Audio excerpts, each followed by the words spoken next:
So this cow on the bottom right there, she's in heat. Pretty strong heat right there. So I'll sort her out for after milking here. But it's about 4 a.m. right now, and we're getting group 1 up into the parlor. We got 2 groups that we got to milk, and each group has almost 150 cows in it. Actually a little bit more than 150 cows each, so we're just getting them up. Gonna have to wake all these ladies up and bring them up into the parlor. So I got a rake all the way at the end of the barn, so I always just walk down to the end, don't do anything other than get the cows up, get them going, and then once I get to the end, I'll grab that rake and I'll start raking out the beds. Look at this pretty girl. How's it going this morning, girl? Yeah. Hey.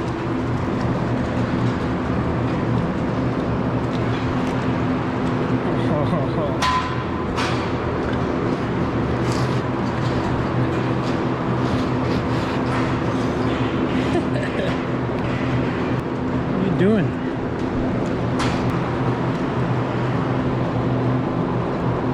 Cows love it when you jiggle this little excess skin here underneath their neck. It's milking time, let's go. So the rake's right there. We got another rake on that side for that group. And I'll just take the rake down, do the 1 row of beds, lock the ladies up in the holding area, and then when I come back here for the skids here at the back, I'll do the other row of beds. So we're just raking the beds out here, and I've seen the 10th generation dairyman talking quite a bit about milk being in his beds, or just raking it out if he does see it. And we have it here too, and there's another spot there. It's really important for us to get it out in the sand beds. It's going to seep down, and there's going to be bacteria growth a little bit deeper in our beds if we don't take it all out right away. And we're milking 2 times a day. I guess he milks 3 times a day, so his udders are going to have less pressure than ours. So we see this quite a bit in our beds. And yeah, it's just really important to take it out as soon as you see it.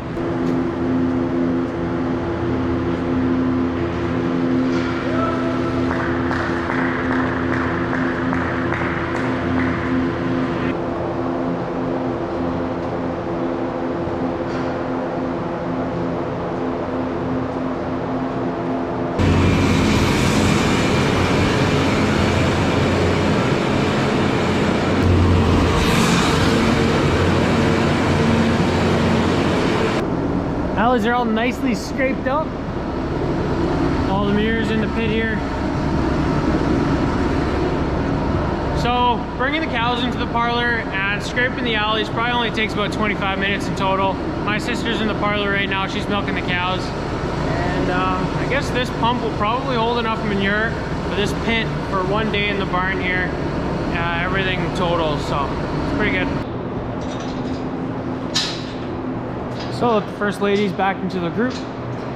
Crowd gate there in the holding area, still up. I'll drop it down now just because you don't want to put it down right away once you load the cows in. It's a little bit too tight. It'll go down on some cows, but now it'll go down straight. And because there's a little bit more room in the parlor and the holding area because milking's already started.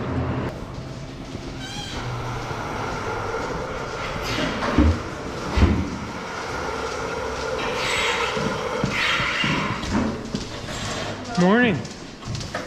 You want a coffee? Yes, please. All right.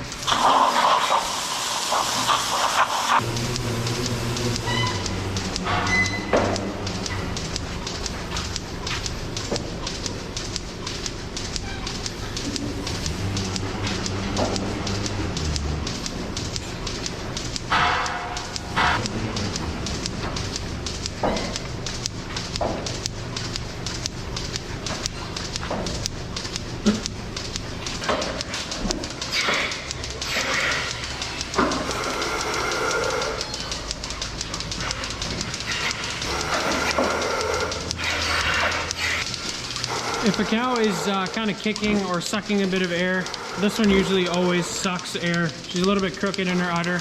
She produces good milk, so we continue to milk her. We just got to put her on manual mode. So you click this button up here, and then it won't automatically take the milker off. It actually starts to suck air. This just kind of makes it a little bit more convenient. Otherwise, it'll always come off after a couple of minutes. Whereas if you just click that manual button right away, it won't come off. You do then, however, have to remember to take it off yourself because it's not going to automatically come off. So you need to go there, click the manual button again when she's empty, and then it'll take it off for her. And it'll do the regular sequence again after you manually take it off of dipping the teats and then also back flushing that claw clean. So I just cleaned and stripped all of these cows here. And what that kind of does to the cow, it signals that she should drop her milk down. If you've ever watched a calf drinking milk from a cow's udder, it'll kind of reef its head up into the udder, push it up quite a bit, and that kind of signals for the mom to let the milk go a little bit. And as soon as a little bit of milk is sucked out of that udder, then she'll start to let it down really hard. And that's why you can see after cleaning them, they're spraying a little bit of milk down. All right, so the AM shift of milking is done. Million's gonna clean the parlor off. She's already started. And I'm gonna go and feed the milk cows right now and the rest of the curls. Still got the Christmas lights on the barn there, but it's just after 8 in the morning and we can barely start to see the sun coming up right now. And I don't know if you guys can see it, those trees are pretty white. It's gonna be another really frosty morning today. So we're gonna grab the New Holland wheel loader and the feed wagon tractor. I'm gonna start by backing out the feed wagon, but I'm gonna start the wheel loader first so I can sit in here and warm up. This thing doesn't make a nasty exhaust, so it's actually fine to run it inside the big shop here for like 15 minutes while it's warming up. This way it'll warm up a lot quicker. And while this thing's warming up, I'm gonna drive that feed wagon over to the commodity bins where I'm gonna start to fill it up with grain and get that going. All right, so that's the first batch for the milk cows mixing up right now. We just add the water to the ration right there, but since that's the first batch we're gonna dump in here, I'm gonna grab our clean skid steer, the old S130 Bobcat, and we're gonna scrape these alleys clean. I just wanna get rid of all of the stuff that the Juno missed. Cows are always flicking feed into the middle of the feed alley, and it's just a lot of work for that Juno to keep on top of it. And eventually as it moves in over the course of the day, it starts to miss a little bit as the cows continue to flick it over. So that's how you end up with all this kind of mess of feed in the middle here. Really quick and easy to clean up, so that's what we're going to start out with doing. There's also a real tiny bit of feed left on the east side of the barn here. So we already went ahead and made 100 kilograms less feed for this side. So they're going to have a little bit less feed over the next 24 hours than they did the last 24 hours. So I'm gonna grab the door remote from our scraper skid steer here.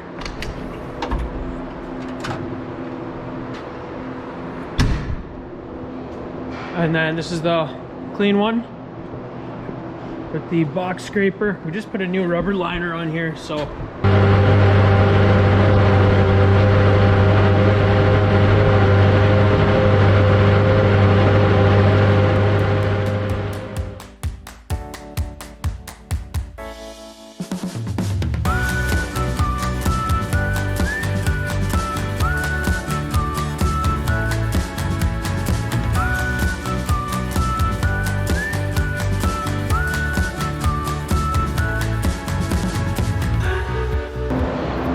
Awesome guys, so just like that with the skid steer, 5 minutes, and the entire feed alley is completely spotless now, which is awesome. I'm gonna hop in that feed wagon now and start to dump it. I'm gonna start by dumping it on the west side here. They're gonna get probably half of the ration. Then I'm gonna pull through out the back of this barn, and we're gonna head over to the barn beside here, and we're gonna dump some feed in our special needs straw pack. They're gonna get about 800 kilograms of feed, and then we're gonna come pull through back again from the back, and we're gonna dump feed on this side of the barn, and they're gonna get, that's the biggest portion out of this batch that are gonna get feed. They get the most out of this wagon here. And then there's still gonna be about 600 kilograms left in the wagon once we dump everything for these guys. And then we're gonna take it back over to the commodity bin. We're gonna add, I think, 100 kilograms of barley grain, and we're gonna feed it to the young calves out in Corral 1. So it's a pretty energy dense TMR, and we just wanna add a little bit more grain for those little calves in Corral 1. They're only about 6 to 8 months old. They're outside in the wintertime, so they need a little bit more energy. So we toss a little bit more grain in there, and super easy like this. So let's go dump this batch of feed.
right, so that was the first batch. It was a total of 9.2 tons, and we fed it to all of the milk cows as well as corral 1. Now I'm going to start to mix up a couple of batches for the corrals that are outside.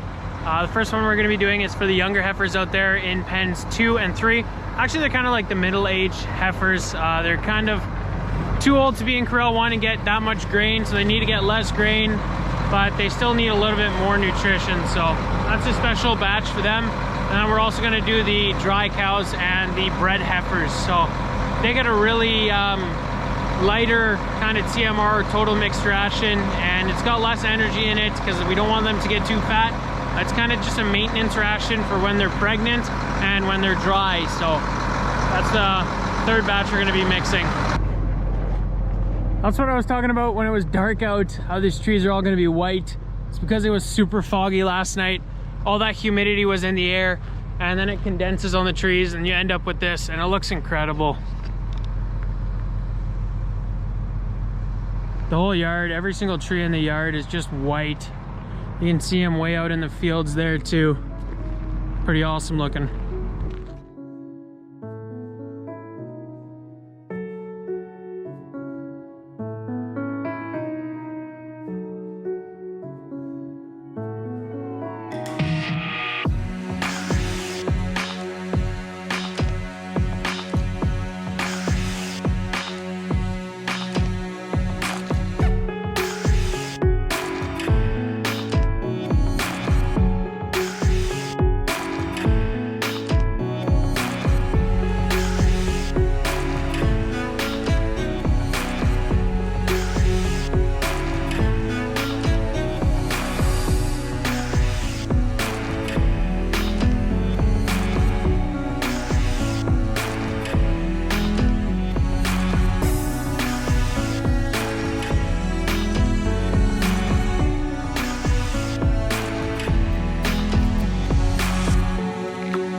Need some fuel.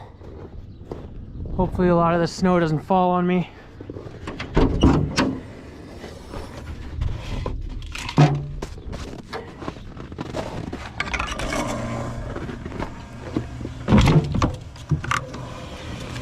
Alright, I'm back in the main cow barn here in the drive-through feed alley, and this morning my dad went to the city. He went and grabbed a pallet of salt blocks. And there's a couple of reasons we want to get some salt blocks in the cow barn here.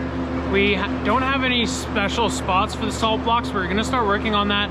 So I guess if anybody has any suggestions of a convenient spot to put some salt blocks anywhere in these groups here, we were thinking maybe right beside those water bowls. There's about enough room to put one block. We could get some brackets fabricated up, put them on the concrete wall there, right beside the water. I guess the water is going to splash on those salt blocks probably. That's a downside to putting them there. So if anyone has any genius suggestions, leave them in the comments down below. But we want to get some salt blocks in here because the cows are drinking piss, actually. They're drinking each other's piss. And that's a no-no. We don't want cows doing that. So we want to put salt in here. That apparently helps the cows not drink each other's urine. And that's going to help the cows out. And another problem that we're actually having in our herd right now, I found a few tongue ulcers recently in the cows. So basically a cow's tongue, it's like flat and then it has a bump. And right before where that bump is on a cow's tongue, she can get a little sore in there. And it's pretty, it's really irritating for the cow. And it actually bothers her enough to make her kind of want to stop eating. And so you'll be basically in the milking parlor, you'll be milking away and you'll see the milk yield of a cow. She'll be regularly producing 20 liters, 25 liters of milk. And then you'll see all of a sudden this morning she produces 10 liters. So obviously something's wrong there. And a lot of the time, if she's not a fresh cow and you see that she dropped in that milk production, it's probably because she has a sore on her tongue. Something's throwing her off. So you pull a couple tongues out of the cow's mouth and you see the tongue ulcers. And we've seen a couple now. So we talked to some friends of ours and they told us some salt blocks usually work pretty good for that, or that's what they believe to help. So this morning we're just gonna grab a bunch of those salt blocks. We're gonna put them in the feed here. I think 10 or 15 per side. We're gonna go pretty hard with them. We always did have salt blocks in our old barn. I think for about 100 milk cows in our old barn, we had 10 salt blocks, and me and my dad were just talking this morning. They would chew through those 10 salt blocks, I guess lick through them in about a week. So I guess 300 cows in this barn right now, you need 30 salt blocks to last a week. I don't know if that's 100% accurate. I guess we'll find out. We'll see how many we put out and see how long it takes them to get rid of them. All right, I hope you guys can see somewhat through this window here. It's pretty dirty, but that's the pallet of salt blocks. Just took it off my dad's truck right there. And we're gonna go and toss them right straight into the barn.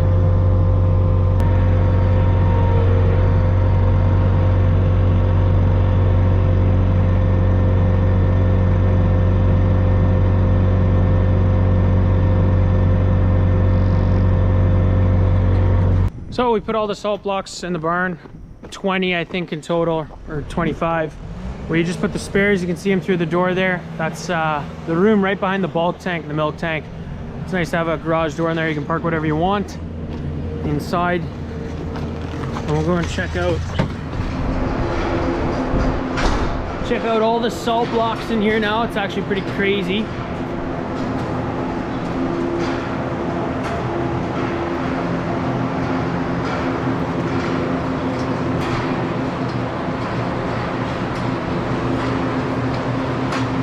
See, they're really craving salt. You can see